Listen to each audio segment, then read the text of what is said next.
आज तक मैंने आपसे बात की है solar power system residential area में आप कैसे लगवा सकते हैं, जैसे कि रूफटॉप पे आप लगवा सकते हैं 1 किलोवाट, 3 किलोवाट, 5 किलोवाट, इन सब के बारे में आज तक मैंने आपसे बात की है। पर आज मैं बात करूंगी और दिखाऊंगी भी कि 100 किलोवाट अपने कमर्शियल एरिया में लगवाया हुआ है एंड उससे उनको कितना फायदा हो रहा है, ये इंस्पिरेशन उनको कहाँ से मिली, आपको मैं आज सब कुछ बताऊंगी।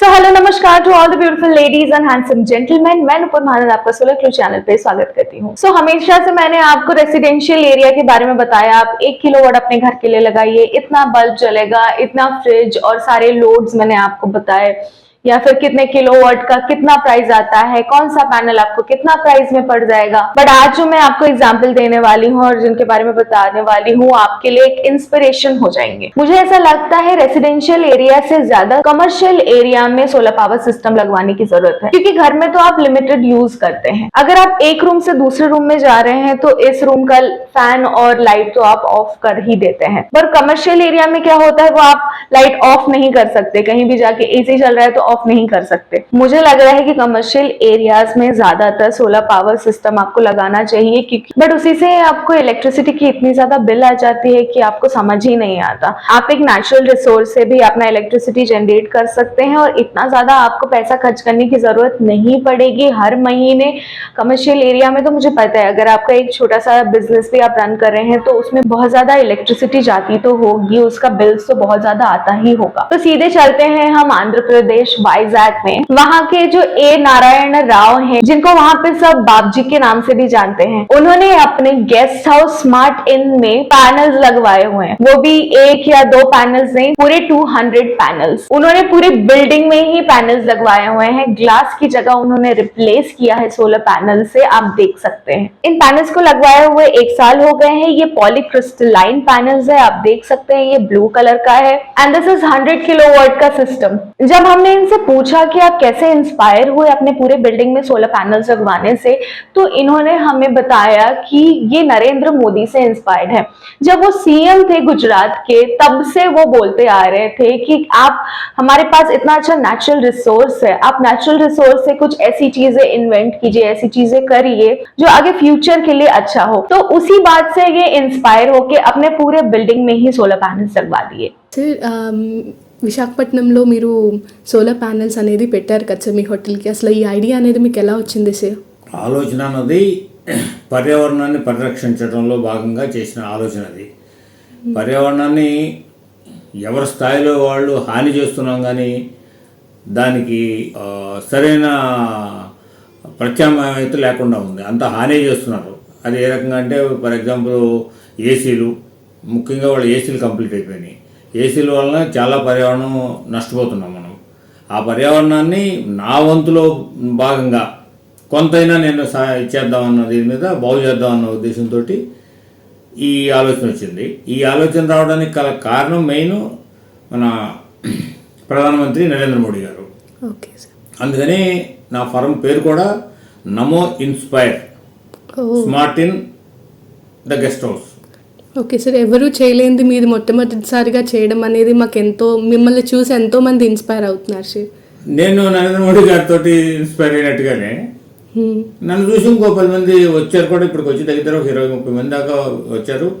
ఇప్పటిదాకా ఎక్కడ సోలార్ ప్యానల్స్ వాడినా రూఫ్ టాప్ మీద, లేదా ఓపెన్ ప్లేసెస్, లేదా కార్ షెడ్లు, ఇలాంటి వాటి మీద వాడారు.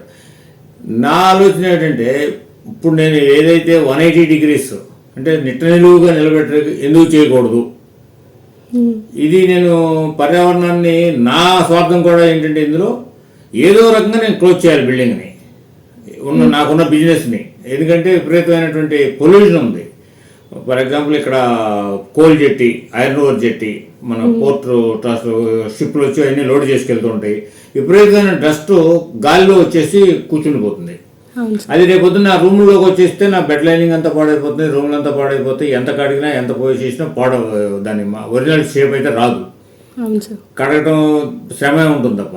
సో గ్లాసులతో నేను క్లోజ్ చేయాలి. గ్లాసులతో క్లోజ్ చేస్తే वैसे इनके जो गेस्ट हाउस में इनकी जरूरत थी इलेक्ट्रिसिटी की, दैट इज 40 किलोवाट, बट जब बापजी ने स्टेट पावर डिपार्टमेंट से बात की कि मुझे 40 किलोवाट सोलर पैनल्स की जरूरत थी, तो state power department and municipality department ने इनको एक आइडिया दिया कि आप पूरे अपने बिल्डिंग में पैनल्स लगवा सकते हैं, उससे आप ज्यादा जनरेट कर सकते हैं एंड आप हेल्प कर सकते हैं हमारे स्टेट गवर्नमेंट को। उनका जो 100 किलोवाट पावर सिस्टम है वो 40 किलोवाट पावर सिस्टम खुद यूज करते हैं एंड बाकी का जो 60% है, बाकी का जो 60 किलोवाट पावर है वो स्टेट गवर्नमेंट को देते हैं। यानी कि उनका जो पावर सिस्टम लगा हुआ है वो ऑन ग्रिड सिस्टम है, तो वो ग्रिड से कनेक्टेड, वो जो बाकी के पावर यूज नहीं कर रहे हैं वो सीधा सीधा स्टेट गवर्नमेंट को जा रहा है। ये जो आप बिल्डिंग देख सकते हैं 100 किलोवाट के जो पैनल्स लगे हुए हैं, ये आंध्र प्रदेश का सबसे पहला ऐसा बिल्डिंग है जिसमें 100 किलोवाट के सोलर पैनल्स लगे हुए हैं। ये जो पैनल्स उन्होंने लगवाए हैं उनको अप्रॉक्स 45 लाख तक का खर्चा आया। सो हम जब उनसे मिले और हमने उनसे क्वेश्चन पूछा कि आपने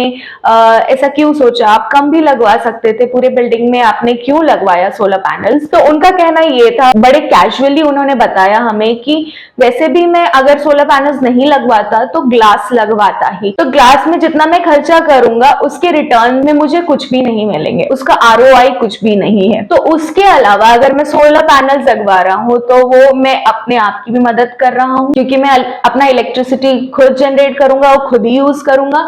सेकेंड चीज, अगर मेरे बदौलत अगर स्टेट गवर्नमेंट को प्रॉफिट हो रहा है, अगर मैं अपना इलेक्ट्रिसिटी बेच सकता हूँ अपने गवर्नमेंट को, स्टेट गवर्नमेंट को, तो वो बहुत बड़ी चीज होगी। तो ये बात बहुत ही ज्यादा इंस्पायरिंग था। वो जितना ग्लास में खर्च करते उतना ही उन्होंने सोलर पैनल्स पे खर्च किया, उनको भी उससे मदद हुई, उनका रिटर्न्स भी उनको आ गया, प्लस वो अपना इलेक्ट्रिसिटी स्टेट गवर्नमेंट को भी दे रहे हैं जिसमें बाकी लोगों को भी हेल्प हो जाएगी। सो अभी तक हमने इसके बेनिफिट्स के बारे में बात किया, अब हम इसके बैकड्रॉप्स जानते हैं, या कि प्रोस के बारे में हमने बात कर लिया, अब हम इसके कॉन्स जानते हैं क्या क्या है। तो ये जो आप बिल्डिंग देख सकते हैं, ये जो पैनल लगवाए गए हैं वो एकदम स्ट्रेट लगवाए गए हैं, यानी कि 90 डिग्रीज पे लगवाए गए। जैसे कि आपको पता है सोलर पैनल्स हमेशा एक टिल्टेड वे में लगवाए जाते हैं, वही राइट एंगल होता है उसका लगवाने का, क्योंकि जब आपको पता है अगर सनरेज हो रहा है, ऊपर जा रहा है, तो वो एक टिल्ट पोजीशन में हमेशा सोलर पैनल्स को लगवाए जाते हैं, ताकि वो जैसे ही मूवमेंट करेगा तब भी उसकी धूप उस पर पड़ती रहे एंड पावर वो जनरेट करता रहे। अगर आप अपने सोलर पैनल्स को ऐसे स्ट्रेट लगवाएंगे, जब सनरेज होगा, अगर आप उसी वे में लगवाए हैं, अगर सनरेज हो रहा है तो वो सीधा यहाँ पे आएगा, जबकि उसकी एफिशिएंसी वहां पे कम होगी। जब सनरेज होता है तो उसकी सनरेज की सन का जो पावर होता है वो कम होता है, तो आपका सोलर पैनल ज्यादा जनरेट नहीं कर पाएगा जब तक वो अपने फुल पावर में आएगा, जब तक उसका पूरा फुल रेज अच्छे से, जब धूप अच्छे से निकलेगी तब तक आपका सोलर पैनल तो ऐसा है तो वो कितना ही अपना पावर दे सकता है। आपको पता है अगर ये एक सोलर पैनल्स है और आपका एक सोलर पैनल ऐसा लगा हुआ है, तो आपको पता है अगर यहाँ पे अगर आपको छांव पड़ रही है, अगर वो एक हाफ कट सोलर पैनल्स नहीं है, अगर उसके यहाँ पे छांव पड़ रही है तो पूरा पावर सिस्टम काम करना बंद कर देगा। पूरा जो सोलर पैनल्स है, पूरा एक सोलर पैनल्स ये काम नहीं करेगा। अगर वो हाफ कट है तो अगर यहाँ पे है तो ये पावर जनरेट कर सकता है ऊपर वाला। तो इस बिल्डिंग में हम देख सकते हैं कि पॉलीक्रिस्टलाइन सोलर पैनल्स ही लगवाए गए हैं, तो ये एक राइट वे नहीं है सोलर पैनल लगवाने का। तो नेक्स्ट पॉइंट मैं आपको ये भी बताती हूँ कि साइड में, उसके जिस साइड में सोलर पैनल्स लगे हुए हैं उस साइड में एक घर दिख रहा होगा आपको, तो वहां पे नीचे के जो सोलर पैनल्स है उसने ढक दिए हैं।